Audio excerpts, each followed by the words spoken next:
ආයිබෝවන් සුසර මාධ්‍ය ඒකකේ කීරුසිය දිනරක. අද අපිත් එක්ක එකතු වෙලා ඉන්නවා ඝනපන්දු ක්‍රීඩාවේ මේ ඌව බින්තැන්නේ ඉතා මෙහෙවරක් කරපු ගුරුතුමෙක් ගාමිණී ජයරත්න ගුරුතුමනි. ගුරුතුමනි අපේ පාසල තියෙනවානේ මේ පාසල් කලාපේ ඔබතුමා කොයි ආකාරයකද මේ පාසල් මේ දකින්නේ මේ ආකාරය තුල? ඇත්තටම මේ මීට අවුරුදු වසර ගානකට කලින් තමයි මේ ගිරාන්තකෝට්ටේ මධ්‍යම මහාවිද්‍යාලයට පැමිණියේ. ඒකට මේ ප්‍රදේශයේ ක්‍රිකට් ක්‍රීඩාව තිබුණේ ඝනපන්දු ක්‍රීඩාව. එතකොට මේ ක්‍රිකට් ක්‍රීඩා භාරයට චාමින්ද ගුරු මහත්මයා එක්ක එකතු වෙලා තමයි ක්‍රිකට් පටන් ගත්තේ. ඒ අවධියේ නම් ඊටාම දුෂ්කර කාල පරිච්ඡේදයක්. ඒකට හේතුව ක්‍රීඩා නොතිබුණු තැනක ක්‍රිකට් ආරම්භ කිරීම පහසු කාර්යයක් නෙවෙයි. නමුත් චාමින්ද සර් එක්ක එකතු වෙලා මේ පාසලේ ක්‍රිකට් ක්‍රීඩා අපි පටන් ගත්තා.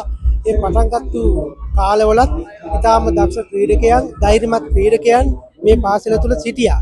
ඉතින් මම දකිනවා අදටත් එවැනි ඉතාමත් දක්ෂ ක්‍රීඩකයන් මේ පාසල තුල ඉඳමින් කලාපයේ දිස්ත්‍රික්කයේ පළාතේ නියෝජනය කරන්න පුළුවන් හැකියාවක් දෙන ක්‍රීඩකයන් ඉදිරියට බිහි වෙනවා කියලා අපිට දැක ගන්න පුළුවන්. ඉතින් ඒක ඇත්තටම මේ ප්‍රදේශයක පටන් ගත්ත ගුරුවරයා හැටියට ඇත්තටම මෙහෙවීම සතුටටපත් වෙනවා. දැන් මම එවකට මම රැකියාව කරේ නෑ, ස්වේච්ඡාවෙන් කරේ. දැන් නම් මම සිවිල් ආරක්ෂක දෙපාර්තමේන්තුවේ රැකියාවෙන් නියුතු වෙලා සිටිනවා.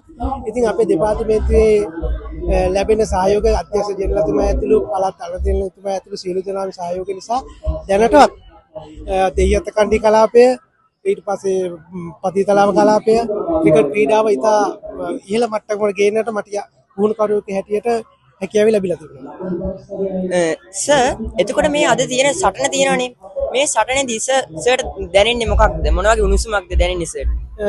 ලොකු උණුසුමක් වගේම ක්‍රීඩා කණ්ඩායම් දෙකේම ලොකු උනන්දුවක් තියෙනවා ජයග්‍රහණය කරා. මට පේනවා ඉතින් මා එදා දැක්ක වගේම ඉතාමත් උනන්දුවෙන් උත්සාහයෙන් ජයග්‍රහණය කරා යන කණ්ඩායමක් හැටියට ගිරාන්තකෝට්ටේ මධ්‍යම මහාවිද්‍යාලයේ ක්‍රිකට් කණ්ඩායම ඒ අවශ්‍ය කටයුතු කරනවා කියලා මට දැන පේනවා. බොහොම ස්තුතියි අපිත් එක්ක එකතු වුණාට.